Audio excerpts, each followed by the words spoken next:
8 is a geometrical way that just turns to math, but here's the two pitches, 7.5 and 6. It's a right triangle. Connect the dots, and then just run it a little bit long, until 7.5 becomes 12 inches, and then connect dots. So this becomes 12 inches, which is the run of a common rafter, 412, 512, 612.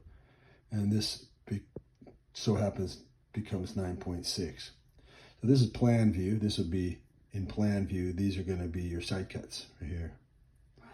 And then that's in plan view, but there's also a rise here. It's like the elevation. So if you came over this amount, this hypotenuse amount, and you rise the low pitch, the hypotenuse would be the hip or valley going up the rake. And if you laid it down on its side, like this,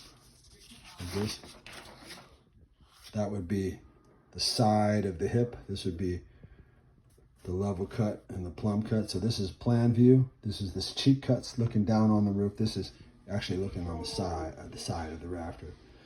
And basically a squared plus b squared. So what I just did is 7.6 divided by 7.5 gave me a number times 12 gave me this one. So boop gave me this one. And then 12 squared plus, 9.6 squared, the square root of is 15.36, which is the whole length. And then add the shallow pitch rise. This is this harder part to remember. And draw a triangle. And that's it laying on its side, right? It's a 3D triangle.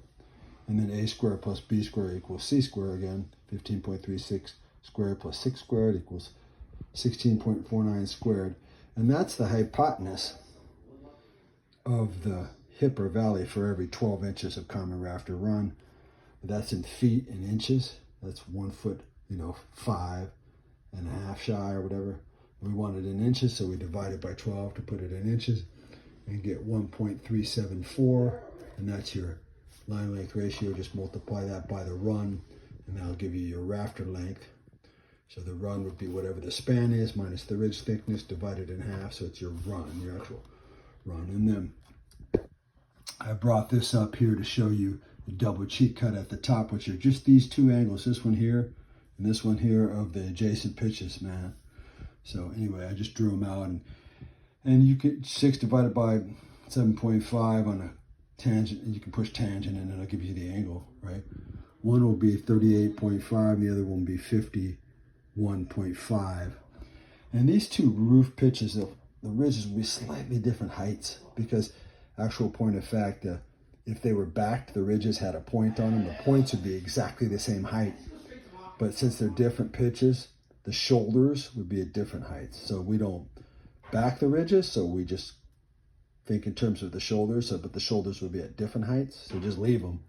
And then this would go up, and the pitches are so, normally you'd sort of offset it because of that, but we're not. These are so close in pitch, you just slam that right up in the corner, in the center line. Inside corner, that'll give you, that'll be the top of the valley. The bottom will just be cut square a little bit longer, so it'll fit in. Notch will fit inside the inside corner, and just draw it out. 1.374 is the line length ratio, and then 38.5 and 51.5.